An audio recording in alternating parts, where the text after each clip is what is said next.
Hello students, welcome back to my channel. Vishal Gupta आपका teacher. कैसे हो आप सब स्टूडेंट्स? इस वीडियो में मैं आपको जो हमारा पार्टनरशिप अकाउंटिंग का चैप्टर है, डिसोल्यूशन ऑफ पार्टनरशिप फर्म, उसके इंपॉर्टेंट टॉपिक्स बताने जा रहा हूँ।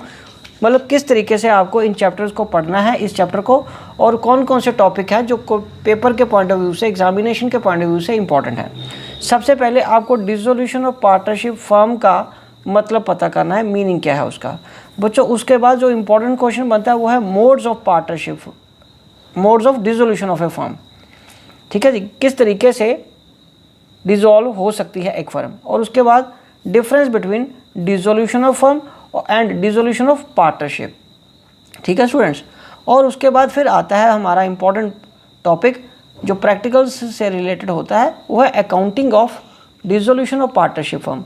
इसमें ए में आएगा रियलाइजेशन अकाउंट, पहले तो रियलाइजेशन अकाउंट, दूसरा आपको पार्टनर्स कैप लोन अकाउंट, फिर उसके बाद पार्टनर्स के जो लोन दिए हैं फर्म को, मतलब loan by partner and loan by firm to partners, ये अकाउंट बनेंगे। उसके बाद पार्टनर के कैपिटल अकाउंट बनेंगे, फिर बैंक या कैश अकाउंट बनेगा।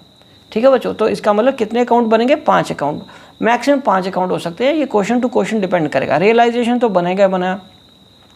लोन अगर पार्टनर ने दिया, ये फर्म के लिए लायबिलिटी होती है, वो अकाउंट बनेगा। लोन बाय फर्म, यदि फर्म ने पार्टनर को दिया, वो एसेट होता है फर्म का। पार्टनर के कैपिटल अकाउंट, बैंक या कैश का अकाउंट। उसके बाद हमने करना है जर्नल एंट्रीज, इंपॉर्टेंट होती हैं, इसको आपने ज़रूर देखना है, और रियलाइजेशन से रिलेटेड जितनी भी जर्नल एंट्रीज हैं। और उसके बाद फिर रियलाइजेशन अकाउंट। ठीक है स्टूडेंट्स। और सबसे इम्पॉर्टेंट लास्ट में जो टॉपिक आपको तैयार करना है, ये ज़्यादातर बच्चे ये इग्नोर कर जाते हैं, लेकिन ये एडमिशन में तो आपको रीवैल्यूएशन आता है, रिटायरमेंट में रीवैल्यूएशन आता है, change in profit sharing ratio में रीवैल्यूएशन आता है, और डेथ वाले तक भी ये रीवैल्यूएशन रहता है। लेकिन यही एक चैप्टर है जिसमें रियलाइजेशन है, तो डिसोल्यूशन ऑफ फर्म वाले चैप्टर में। ठीक है जी, तो इन दोनों का डिफरेंस आपको पता होना बहुत ज़रूरी है। तो ये मोस्ट इंपॉर्टेंट टॉपिक्स हैं जो आपको डिसोल्यूशन ऑफ फर्म में आपको तैयार करने हैं।